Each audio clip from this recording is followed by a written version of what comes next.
मित्रों,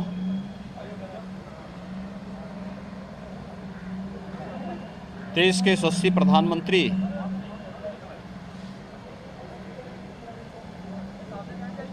आदरणीय श्री नरेंद्र मोदी जी का आज पावन जन्मदिन है। इस अवसर पर उत्तर प्रदेश सरकार और प्रदेशवासियों की ओर से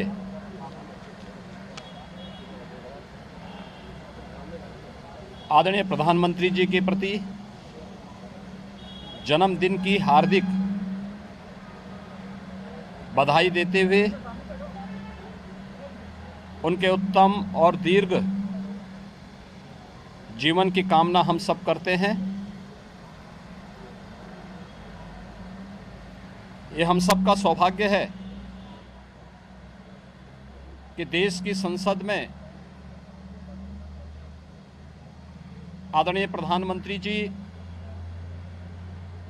उत्तर प्रदेश का प्रतिनिधित्व करते हैं।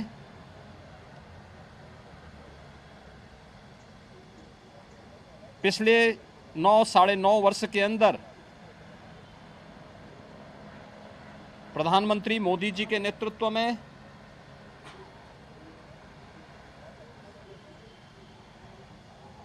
एक 140 करोड़ की भारत की आबादी ने एक नए भारत को उभरते हुए आगे बढ़ते हुए देखा है, तो दुनिया ने भी एक नए भारत का दर्शन किया है। आज़ादी के बाद पहली बार बिना भेदभाव के शासन की योजनाओं का लाभ समाज के प्रत्येक तबके तक पहुंचना, अपनी अभिनव योजनाओं के माध्यम से गांव, गरीब, किसान, नौजवान, महिलाएं और युवाओं के लिए जो अनेक कार्यक्रम पिछले 9-9.5 वर्ष के अंदर प्रारंभ हुए हैं, इन्होंने देश के करोड़ों लोगों के जीवन में व्यापक परिवर्तन करने का कार्य किया है। आज इसी का परिणाम है कि भारत के अंदर 140 करोड़ जनमानस के मन में जहां एक नया आत्मविश्वास भरा है, तो वैश्विक मंच पर भी भारत की प्रतिष्ठा बढ़ने के साथ ही भारत को आज आम भारत के नागरिकों के प्रति भी एक सम्मान का भाव दुनिया के अंदर देखने को मिला है। अनेक योजनाएं पहली बार हुआ है कि किसान और कृषि ये किसी शासन के एजेंडे की प्राथमिक सूची में आए हों। ये पहली बार हुआ है जब युवाओं के लिए न केवल रोजगार बल्कि उनके स्वतः रोजगार के साथ साथ अनेक ऐसे कार्यक्रम स्कूली जीवन से ही नेशनल एजुकेशन पॉलिसी हो या फिर digital India, startup India, stand up India, PM मुद्रा की योजनाएं, बेटियों और महिलाओं के लिए भी अनेक प्रकार के कार्यक्रम, बेटी बचाओ बेटी पढ़ाओ से लेकर के इन कार्यक्रमों ने उनके जीवन में व्यापक परिवर्तन करके एक नया आत्मविश्वास भरा है। पहली बार देश के अंदर अपनी विरासत के प्रति गौरव की अनुभूति होते हुए भी देखा है। पिछले 9 वर्ष के अंदर भारतवासियों ने योग को वैश्विक मान्यता मिलना,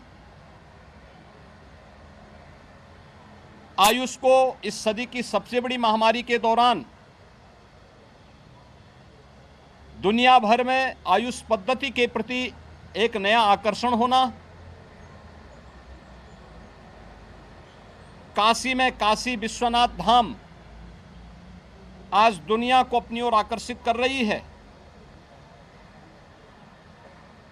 केदारपुरी का पुनरुद्धार का कार्य आज उत्तराखंड के 4 धाम को एक नई ऊंचाई प्रदान कर रहा है। सोमनाथ का पावन मंदिर हो या महाकाल का महालोक,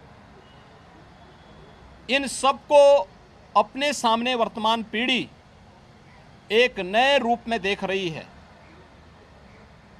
तो अयोध्या में 500 वर्षों के बाद श्री राम जन्मभूमि पर प्रभु श्री राम के भव्य मंदिर का निर्माण का कार्य भी ये विरासत के प्रति सम्मान और अटूट आस्था का भाव प्रदर्शित करते हुए दिखाई दे रहा है। डिजिटल इंडिया के माध्यम से आज जो परिवर्तन देश के अंदर देखने को मिला है, भ्रष्टाचार पर जिस प्रकार का प्रहार हुआ है, ये सर्वविदित है।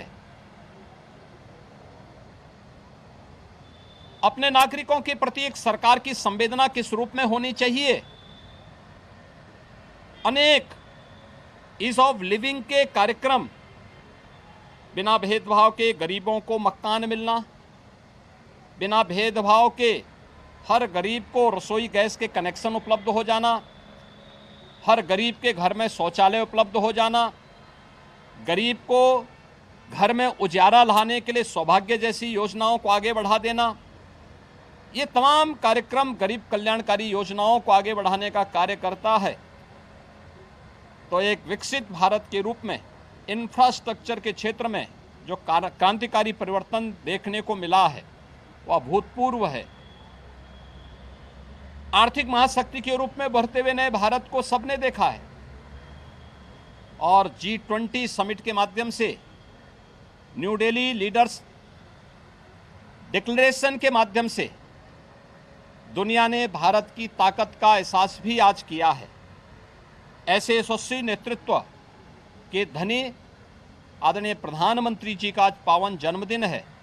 अभी प्रधानमंत्री जी के पावन जन्मदिन को उत्तर प्रदेश सूचना और जनसंपर्क विभाग ने एक प्रदर्शनी के माध्यम से उनके जीवन के विभिन्न पहलुओं को प्रदर्शनी के माध्यम से, जिससे समाज में वर्तमान पीढ़ी को आगे बढ़ने की एक नई प्रेरणा प्राप्त हो सकती है।